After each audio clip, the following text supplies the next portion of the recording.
Hi, Max Brantley with the Arkansas Times on Friday, June the 21st. News from Arkansas, and of course our daily stop on As the White House Turns, the soap opera that is the national administration. The headline news this morning is that Sean Spicer has quit as Donald Trump's press secretary. Bad news for those fans of Melissa McCarthy. She's going to have to find somebody else to impersonate. Will Sarah Huckabee Sanders rise to his role? Don't know that yet. She's having a rare live news conference as I record this. Spicer reportedly quit because he didn't like Trump's choice of Anthony Scaramucci as his communications director. He's a cable TV head who at one time said terrible things about Donald Trump, but everything is negotiable in Trump world. Your friend yesterday, enemy today, and vice versa. The news is continuing to heat up on the Russian front. Robert Mueller, the former FBI director who's heading the special investigation, has asked that Trump people maintain all records of that June meeting at Trump Tower where Donald Trump Jr. and a variety of Russian figures met for who knows what, perhaps to talk about the deal the Russians proposed to trade an end to sanctions for the Russian end to stopping adoption of Russian children. That's of interest in Arkansas because Politico reported yesterday that French Hill, the U.S. congressman from Little Rock, had had a meeting in Russia with two of the people who were in that meeting about 2 months later. Key players, one of them a Russian lawyer who's very deep in all of this stuff. Politico reported that French Hill was told exactly of this swap that was being proposed. He won't even send a no comment through his new press secretary to me. Apparently they put us on their blacklist. Don't want to talk about this subject.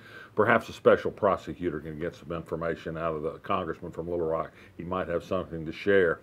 Well, news today from the New York Times was interesting. It turns out Obamacare isn't so bad after all. They visited the part of Pennsylvania that went heavily for Trump, blue-collar white neighborhood, people where Obamacare was very unpopular. Seems like those people don't want to get rid of Obamacare after all. They're covered by it. They find it worthwhile. They don't think it's right to throw 20 million people off health insurance. Imagine that. Polls show the nation is feeling this way, and there's a Kaiser poll survey that shows an immense benefit to people in rural areas, particularly, which is a hard place to get insurance. Arkansas has 111,000 more people who have insurance in rural areas now thanks to the Medicaid expansion under Obamacare. Do Arkansans feel the same way as all the other polls show? Don't know. We do know that our congressional delegation is 100% against Obamacare. Every member of the House voted to kill it. The two senators from Arkansas both say they're for repealing it now and worrying 2 years from now how to replace it. Do the people of Arkansas feel that way? Are they content with representation that says this? That's what elections are about, I suppose. Speaking of state-federal relationships, Becky Keogh, the head of the State Department of Environmental Affairs, which is Department of Environmental Quality is the name, said in the aftermath of the visit by Scott Pruitt, the EPA administrator, yesterday, that isn't it just wonderful that we're no longer in a role where the federal government is our parent, that we have a true partnership where the state determines what its environmental regulations ought to be. Well, I want to remind you that this is the state where a former director of her department was found dumping waste on the ground outside a fracking operation. This is the same department that allowed them to spread pig poop over the land where it could flow into the Buffalo River, one of the state's treasures. Putting the state in charge of the environment might be good for the cattle, chicken, and other agricultural and polluting industries. Might not be so good for women, children, men, and people who like clean air and water. We shall see. Paul Bookout, the former Democratic senator who went to prison for 18 months in the federal system for using campaign money for personal expenses, is out of prison. He's going to spend the last couple of months on home detention at his home in Jonesboro. The Jonesboro Sun reported that he came back home there about a week or so ago. Interesting story down in Mississippi involving a couple of former Arkansas football coaches. Hugh Freeze was abruptly terminated as the Ole Miss football coach. He once coached at Arkansas State, you might remember. It would appear that he turned out to have been found to have made some calls on a university cell phone to an escort service. The details not disclosed. The other interesting part about this is this revelation came precisely because of a complaint and lawsuit filed by Houston Nutt, the former Arkansas football coach who coached at Ole Miss before Hugh Freeze. Houston Nutt, as we've said, is unhappy that they tried to blame some of Ole Miss's current recruiting scandals on activities while Nutt was coach. He thought that was unfair. He says he's been defamed.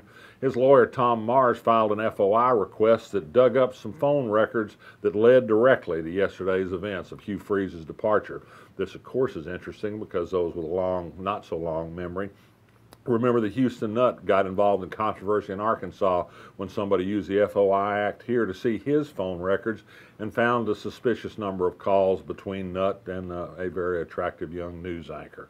Oh well, things do repeat themselves sometimes. Was this poetic justice? I don't know, but it's something to occupy us on a hot summer day, and it is hot out there. Finally, I mentioned yesterday the mayors of Little Rock's news conference on crime fighting. It occurred before we recorded this yesterday, or in the process. I don't know where I am today. In any event, it was an hour-long performance. A lot of the things that he talked about were old news, things that are already in place. Some of the specific crime-fighting elements were not necessarily new, but were worth talking about. A redoubled effort, including some incentives to put more police on the streets, a support for community policing, which is sometimes controversial.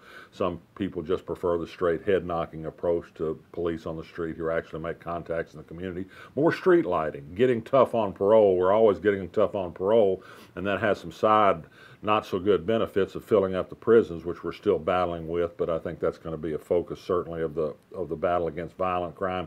And finally, one interesting thing I thought, which was a promise to try and find a way to prosecute domestic violence cases, which are sometimes misdemeanors, on a circumstantial basis.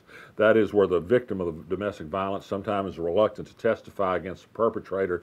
The city's going to find a way to go after the people who batter their spouses and partners, and that might be a good thing. A lot of violence is in the home and among related parties, unfortunately. And finally, a man from New Mexico came to Van Buren a couple of weeks ago for a funeral. Sad news. He stopped at the Come and Go on the Alma Highway in Van Buren, bought a Powerball ticket, found out it was worth $2 million. He's taken $1.4 million after taxes home to New Mexico. So that was a little bit of good news. It went with some sadness for a visitor to Van Buren, Arkansas. Resist. Have a good weekend. I'm Max Brantley.